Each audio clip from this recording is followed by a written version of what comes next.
নমস্কার বন্ধুরা, প্রতিদিনের জীবনযাত্রা চ্যানেলে তোমাদের প্রত্যেককে স্বাগত জানাই।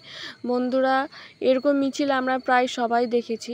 আর এইটা হচ্ছে যে বারুইপুরের একটা জায়গাতে, আর এটা প্রত্যেকেই সম্ভবত কলেজ স্টুডেন্ট, প্রত্যেকেই এই মিছিলে যোগ দিয়েছে। এমনকি অনেক ছেলেরা যারা আছে তারাও কিন্তু এই মিছিলে যোগ দিয়েছে।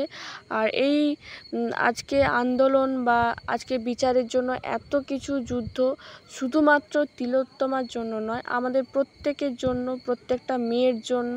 কেননা আজকে ওই মানুষটাও যেমন মেয়ে ছিল, আমরাও মেয়ে। আজকে ওর যদি নিরাপত্তার কোনো ঠিক না থাকে, তো আমাদেরও নিরাপত্তার ঠিক নেই। কারণ ওই মানুষটা একজন ডক্টর, আর আমরা তো সাধারণ মানুষ।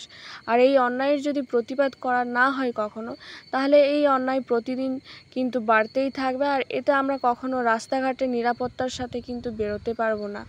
আর এই সমাজে কিন্তু পুরুষদেরকে কেউ কিচ্ছু বলে না, মেয়েদেরকেই সমস্ত কিছু বলে, যে মেয়েরা রাত করে বাড়ি ফিরে কেন, বা আরও অনেক কিছুই মেয়েদেরকে শুনতে হয়। কিন্তু আসলেই তো সমস্যা মেয়েদের নয়, সমস্যা তো পুরুষের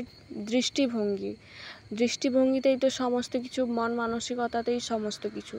তাই যদি কিছু পরিবর্তন করতে হয়, পুরুষের মন মানসিকতা, পুরুষের দৃষ্টিভঙ্গি পরিবর্তন করা হোক, এবং যারা এই ধরনের জঘন্য কাজ করে তাদের কঠিনতম শাস্তি দেওয়া হোক, যাতে তারা এই সমস্ত কিছু কাজ করার আগে যেন 10 বার ভাবে।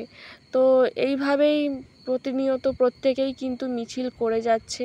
আর এইটা আমার বারুইপুরে এটা দেখার পরও আরেকটা জায়গাতে আমি দেখেছি, যেখানে অনেক মহিলারা, অনেক পুরুষরা মিছিল করছে। আর তো এইভাবেই চলছে, জানি না কবে বিচার পাবে, তবে বিচার অবশ্যই হবে। আর তার থেকেও বড় কথা, সবার উপরে সৃষ্টিকর্তা আছেন। হয়তো আজকে বিচার মিলছে না, কিন্তু সৃষ্টিকর্তার বিচার থেকে কেউ কিন্তু এড়িয়ে যেতে পারবে না।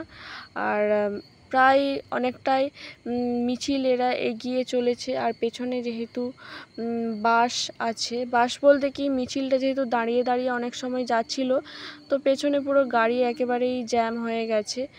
আর এগিয়ে যাচ্ছে। তাছাড়াও কলেজে প্রফেসর আছে এবং পুলিশরাও গার্ড দিয়ে রাখছে, রাস্তা ক্লিয়ার করছে।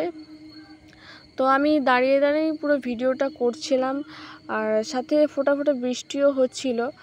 তো এইসব ভিডিও সত্যি করতেও যেমন ভালো লাগে, তার থেকেও বড় কথা দেখতেও ভালো লাগে, যে প্রত্যেকটা মেয়ে যে লড়াই করছে এই বিচারের জন্য, সেই জন্য। আর তার থেকেও বড় কথা, নিজেদের সুরক্ষার জন্য, শুধুমাত্র ওই মানুষটির জন্য নয়, নিজেদের সুরক্ষার জন্যও কিন্তু লড়াই করছে। তো বন্ধুরা, আজকের মতো এখানেই আমি আমার এই ছোট্ট ব্লগটা শেষ করছি। আর আমার ব্লগটা যদি তোমাদের ভালো লেগে থাকে, তাহলে অবশ্যই চ্যানেলটি সাবস্ক্রাইব করে পাশে থেকো।